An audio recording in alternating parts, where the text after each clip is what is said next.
A team of explorers is planning a new mission to the wreck of the Titanic, more than a year after a submersible vessel and its 5 passengers were lost on their descent to the seabed.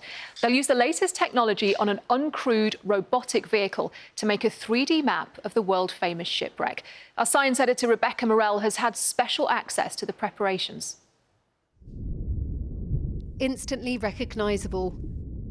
The most famous shipwreck in the world. The Titanic. Lying 3,800 metres beneath the waves, she attracts as much attention today as when she sank more than 100 years ago. Now this ship is about to head off on a new expedition, with final preparations underway for a 3-week-long visit to the wreck. Underwater robots will study the ship. They're being fitted out with a multitude of cameras to create the most detailed 3D scan of the entire site.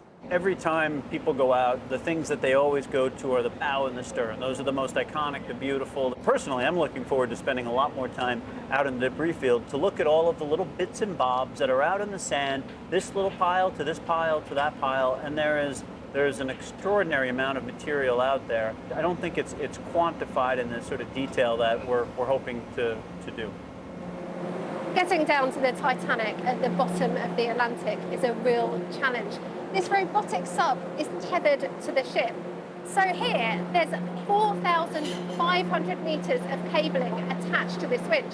Then, at the very top of the submersible, there's another 1,000 metres. It means that the crew on board will be able to operate this sub with precise control at these extreme depths. For the first time, the team will be able to see what lies beneath the sediment, using a bit of kit called a magnetometer.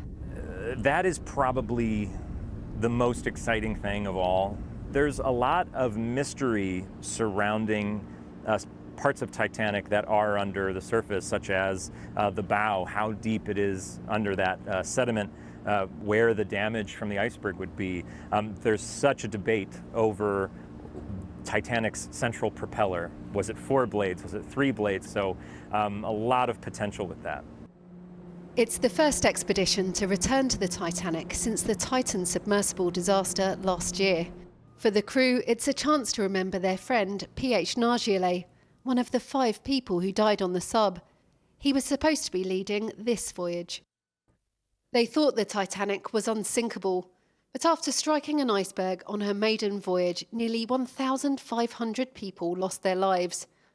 RMS Titanic Inc. owns the salvage rights and have recovered thousands of items. They'll be looking for artefacts to retrieve on a return visit, but some say the wreck should be left untouched as a gravesite. Operating in the middle of the North Atlantic won't be easy.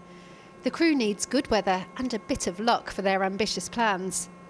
If successful, the dives are a chance to reveal some of the many secrets Titanic still holds. The team here have been very busy with their final preparations. It's busy here and noisy at the port because they're getting ready to set sail in just a few hours. Now, this is one of the deep sea underwater robots that's going to be making the dive. It's going to be taking millions of images and recording hours of footage to create a detailed 3D scan, which will show the entirety of the wreck site, but will also allow you to zoom into minute detail on a millimetre scale.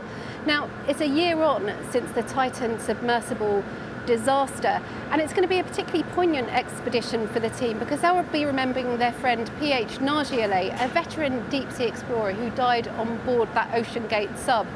They'll be setting down a memorial on the seabed close to the wreck site to remember their friend. Now, it's going to take 4 days to get to the wreck site. They're going to spend 20 days exploring it, and we'll be following the team to find out exactly what they're going to see. Looking forward to it. Thank you, Becky.